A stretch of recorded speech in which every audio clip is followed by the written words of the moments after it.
This is a road, if you can call it that leads to the Pert Creek School in Letcher County, Kentucky. There are tens of thousands of roads like this, winding back along the creeks and hollows of 11 states. And beside these roads, the shacks of tar paper and pine, which are the homes of 1 million permanently poor. That cabin down there belongs to Letcher West. George and Janie and Maggie West use this road to get to school. At this time of year, they never get there with dry feet. Down there is where Johnny Sandlin and his wife and 11 children try to stay warm all winter. He digs coal out of a little mine, and they burn up most of the coal he digs. That's Carl Parrott's place. He, too, is a hard-working man. He has to be. Up there is the Bakers. They've been divorced for 8 years, but he's too poor to leave, and she's too kind to make him. So he lives in that little house in the back, and she cooks him his meals 3 times a day. And beyond the Bakers, up on the hill, is the Pert Creek School. And up there, on this one day, is the only sign anywhere in this hollow that it is Christmas in Appalachia. Silent night, holy night, all Christmas in Appalachia. all is bright, A CBS News special report mother and child, with Charles Kuralt. infant so tender and mild, sleep in heavenly peace, sleep in heavenly peace. Silent night, holy night, shepherd. This is the only Christmas carol many of Virgie Sumter's pupils will hear this year, the one they sing themselves in their one-room schoolhouse on the day of the Christmas program. We all sing hallelujah. Christ the Savior is born. Christ the Savior is born.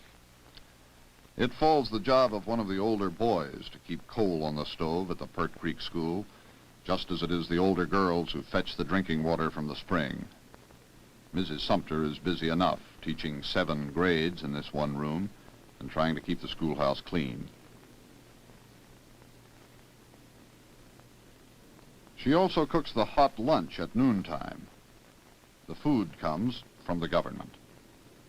Some of the children can afford the 20 cents a day they're supposed to pay for lunch, and charities in the region pay for the others. But the charities themselves are so poor that they often raise money for the hot lunches by selling bootleg liquor. And so, by one means or another, Janet Baker, who lives in that cabin just below the school, and the others in the room, get this one hot meal a day, even if food is short at home. The miracle is that Christmas reaches Pert Creek at all. Without songs, and without Christmas trees, and without gifts tied by ribbons, Janet Baker's mother still preserves from habit, from memory, a part of what Christmas used to be. That is Janet's good fortune, and that is a measure of the strength of Ollie Baker. We have our family home together, and we have been a close family, and we miss each other where they're away, and we look forward to them coming in. Look at what we got today. Oh, let's see. Bible pictures. Bible pictures, Janet. What are they? Some of them has Jesus in it. Mom, you know that story has about Mary and Joseph that laid on the hay? Bible school teacher learned us, she had it up her day. Where the baby Jesus lay on the hay? Yeah. Well, it's in that book, too. No.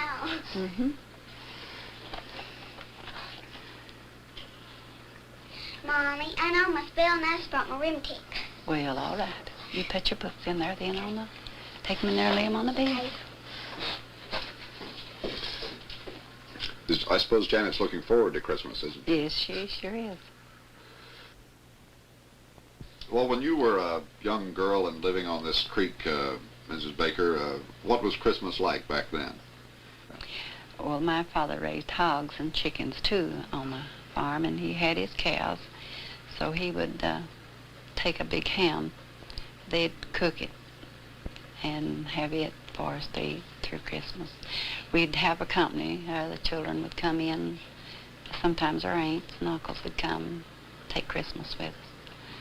So he would have his ham meat, and they'd bake cakes, sometimes a lot of gingerbread for the children that'd be coming in to eat too, for them to eat till they wouldn't be underfoot, till they could always get dinner on the table. That's the way in our family. I always read the story to the children, you know, the baby, Jesus was born in the manger. And the best part, I think, it means to me if our children are all well and can be in good health Christmas. And then I'm thankful to the Lord for what we have. Even if we don't have so much, I'm thankful for what we do have. What the Bakers have is a son, Freddie, who is 20 and who must take daily injections of insulin in order to stay alive. What the Bakers have is a mule, a small one, bred to haul coal cars out of mines. There are now far more mules in this hollow than there are mines to work in, so Freddie uses the mule to drag timber off the hillsides. What the Bakers have is their sad way of living, divorced, separated by law, and held together by necessity. Bob Baker couldn't eat if Ollie Baker didn't feed him, and so she does. And what they eat, what Janet and Freddie eat, and what the mule eats the scraps of, comes from a government warehouse.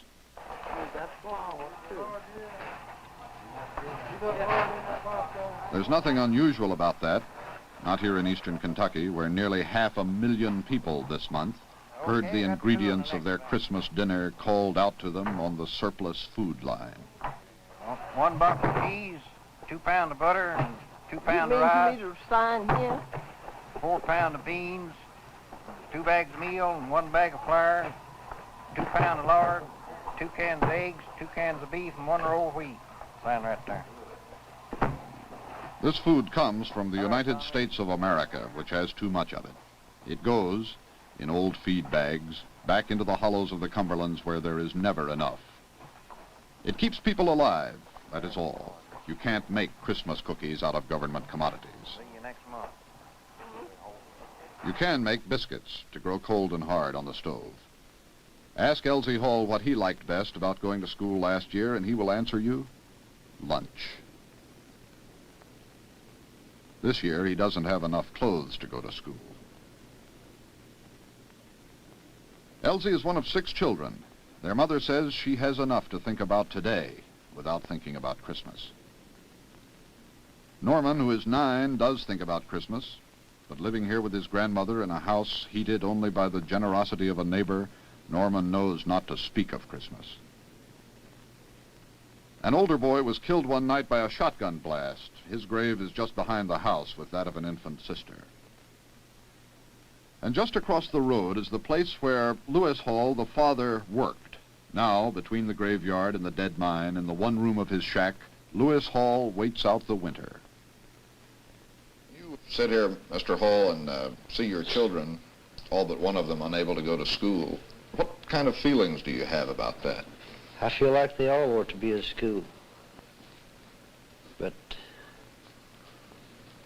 I feel sorry for the kids that they're not learning. They ain't got no learning, no education. But there ain't nothing that I can do about it on this move as I can move. But that's slow. I think it's better for them to be in school than it would be just stepping down the road here. Would they like to go to school? Yeah, I think my kids likes to go to school. It's just so the kid, they just, you know, it's embarrassing to them to go in the condition that they're in. I think if they had clothes and had the way like other kids, that they would learn good. But they feel embarrassed to go in front of other kids in the conditions they're in, so they would learn that.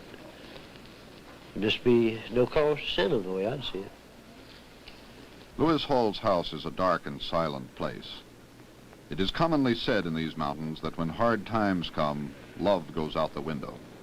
And the Christmas spirit, of course, cannot change those it does not reach.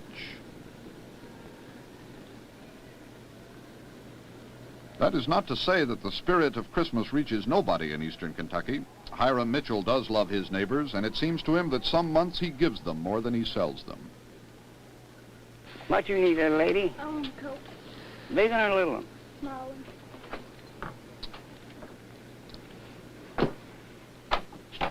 And what next?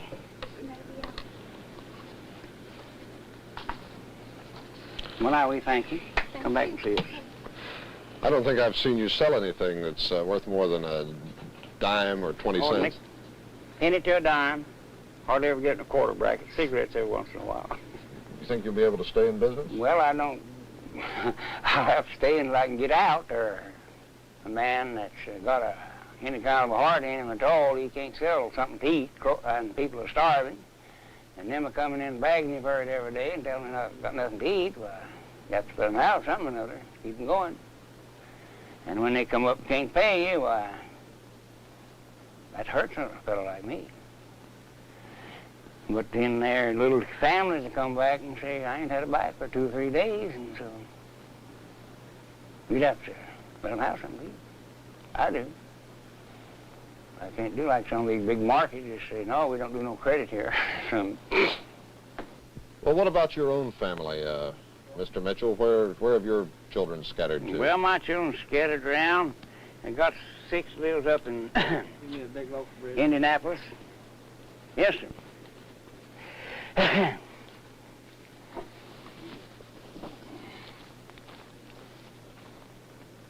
Then what else? How'd the rabbits go this morning? How many did you kill? None. How many did you shoot? How many did you miss then? Never seen none. Never seen none. Now we thank you. Come back and see us. I have 6 lives up in Fort, Indiana. I have 1 lives in Detroit, Michigan. 1 lives in Peoria, Illinois. 1 lives in Middletown, Ohio. All had to leave here to hunt work when they got to grow. Mr. Mitchell, how long have you run this store? Well, I opened this store about 52. How was business then? Well, business was pretty fair here at that time. What's made the difference? Automation made the difference. At that time, why, we had a lot of little coal mines running here, all up and down these hollers with little coal mines. And these all operated by hands, and for the machine, the biggest machine we had in them was a pony to haul it out, you know, mine the coal and haul it out, you know, and dump it over. The men, they took a breast auger, you know, and they got in there and they drilled out this coal, you know, and shot it and tamped it by hand and everything. So now that's all gone. The pony's all gone. Modern machineries went in and took out. Just run these little mines out. There's no more. They can't work no more. These handmen, they can't. The price of coal has got so low that they can't mine this coal for what these machine people can do, you know. So all mines that's running now, they have jaws, and they have loading machines, and they have electric drills, and they have, it's all automation. Imagine kneeling or lying down in 3 or 4 inches of water in a black hole in a mountain and swinging a pick 10 hours a day to mine 2 tons of coal, and then shoveling it into a wheelbarrow and wheeling it all out and collecting $6 for your work, and you will know what it is like to be a truck miner. But I.B. Johnson has not been able to find even that kind of steady job for 11 months. Dismissed by his employer, deserted by his union, unneeded by his community, ignored by his country, except for $56 a month in food stamps, I.B. Johnson mines only enough coal now to keep his own family warm. And nobody pays him for that.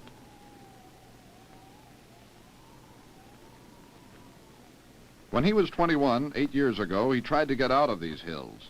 He went to Florida, he went to Georgia, and in the end he came back to the hollow where he was born, penniless and jobless, and married Lucille, thinking things might be better that way. He's glad he did, but things are no better. Now, like so many, I.B. Johnson is waiting for an opening in one of the scattered Job Corps camps or vocational schools the government is talking so much about. He applied last June, and he's growing desperate. Because there is Rita, who Lucille named for Rita Hayworth, and Mickey, whom I.B. named for Mickey Mantle, and Norman and Jemmy, and by New Year's Day there will be another baby and the hospital bills to pay. And I.B. Johnson's abiding fear is that his children's lives will turn out like his. How many children were there in your family? There was 15. There's 10 boys and 5 girls. Now there's 10 living out all.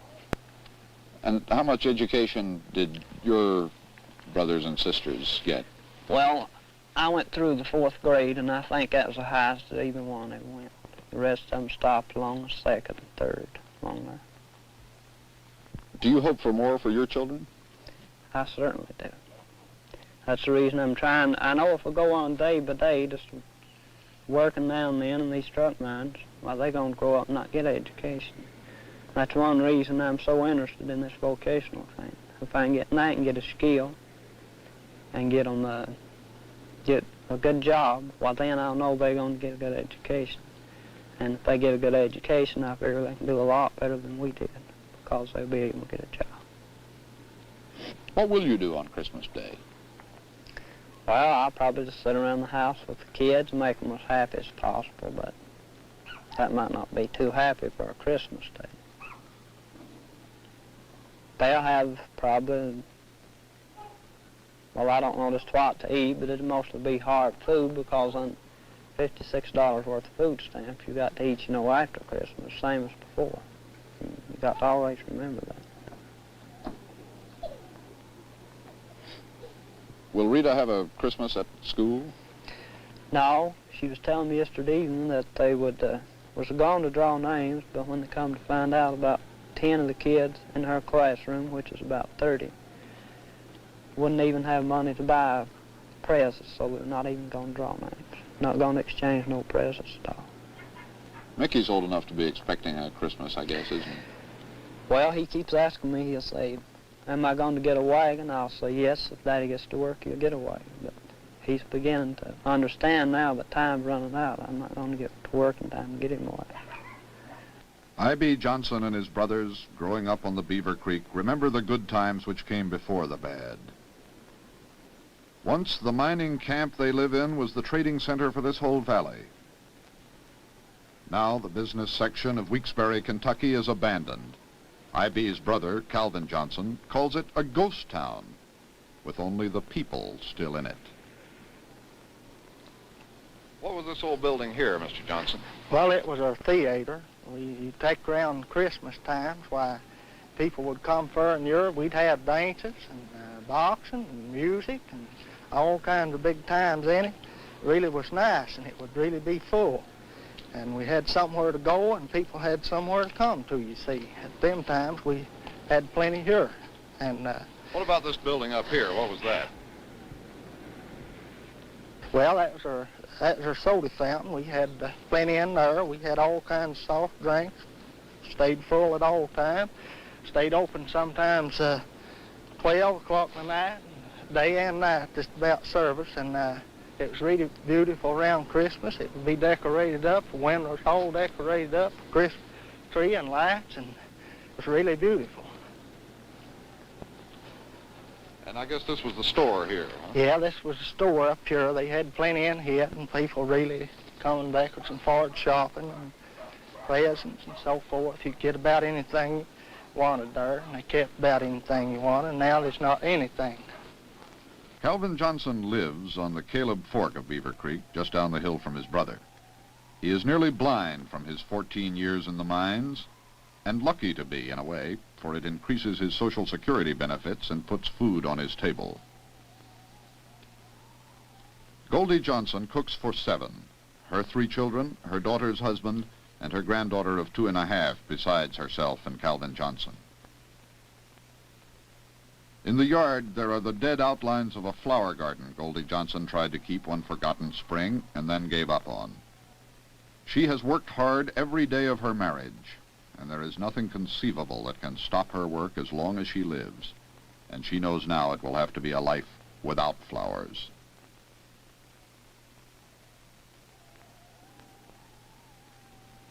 She is a strong woman, surrounded by exhausted men, and living in an exhausted land. When Goldie Johnson speaks of Christmas, it is as if she lived in a country far removed from ours. Of course, she does. Well, up until 53, Christmas was the day that children look forward to. And today, Christmas will be just like today for them. This Christmas, many of them in this holler, in that other holler, in unit number 1. And, well, Christmas won't be no more than today, because they've got nothing to look for. They've got no way of getting it. Their daddies and mothers got no way of getting it. And since then, they have been taught that they can't have these things. They've been disappointed so many times. It'll just be a dark night, something like tonight for them. There won't be much for them to look forward to, but used to, they had more to look to for. They had joy, and they felt peace at Christmas time. Everybody you met was in a Christmas spirit. Because I know if I was to go in there and tell mine, of course mine is grown, I have a granddaughter in there, if I was to say I'll get you something cost $10 Christmas, I couldn't get it. I couldn't promise them. For that reason, us mothers and fathers, we just about quit promising that to our children because we know we can't get it. Does Christmas still have any religious meaning to people? Well, I don't know. They just live from day to day in hopes. But Christmas, some homes will have a dinner and the table will be blessed and some won't. But they go to church and they pray as hard as they ever did, but don't seem like it. They hardly ever night that you can't go to church someplace or other here. It's going to have to get better because it can't get no worse. If it don't get better, they just ain't going to be much in here for nobody. And it's not only this place, there's plenty more like it.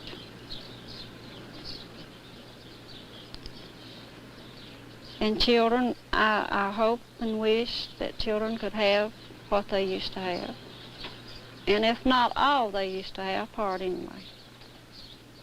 Because little children, when it comes to children, I always could stand a grown-up's disappointment and downfalls, but children, I don't think they should have to suffer the way that they do. In the world of plenty and us with nothing. Goldie Johnson's granddaughter Paula, 2½. I get that little teddy bear. Looking through a Christmas catalog. I get this, I get that.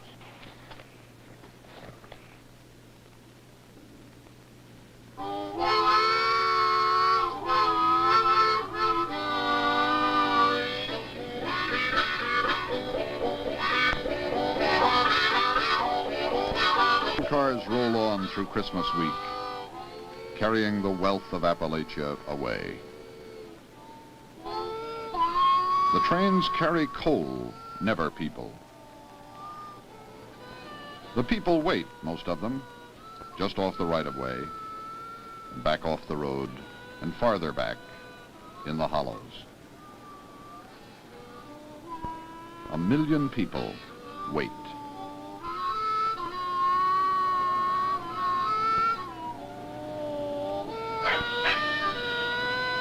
Lewis Hall's family waits, and Norman Hall does not dare ask which day is Christmas. Hiram Mitchell waits. He's decided not to bother with decoration for the store this year. I.B. Johnson waits, hoping to make the children as happy as he can, but that, as he says, might not be too happy for a Christmas day.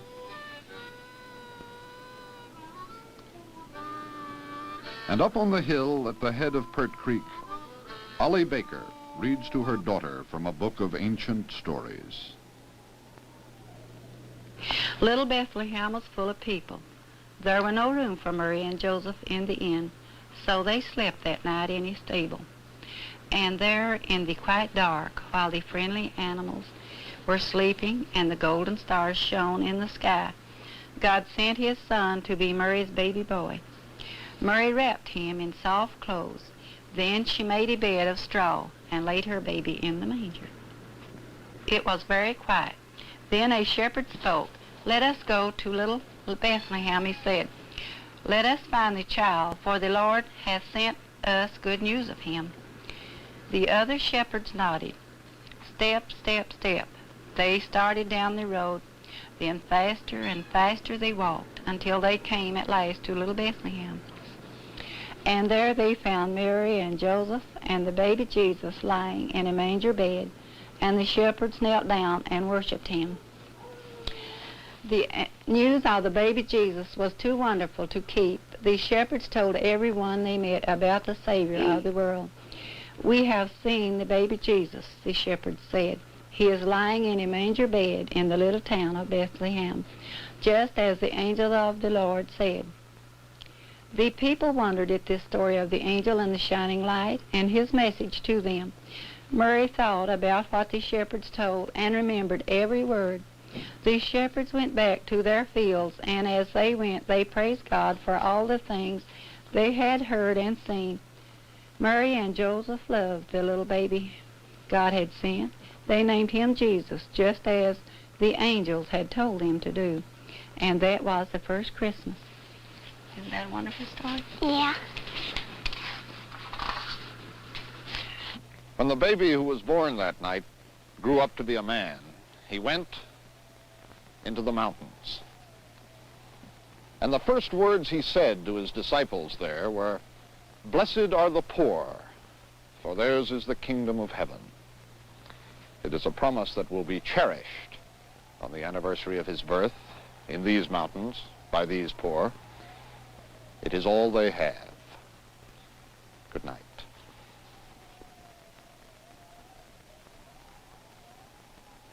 This has been a CBS News. Christmas in Appalachia.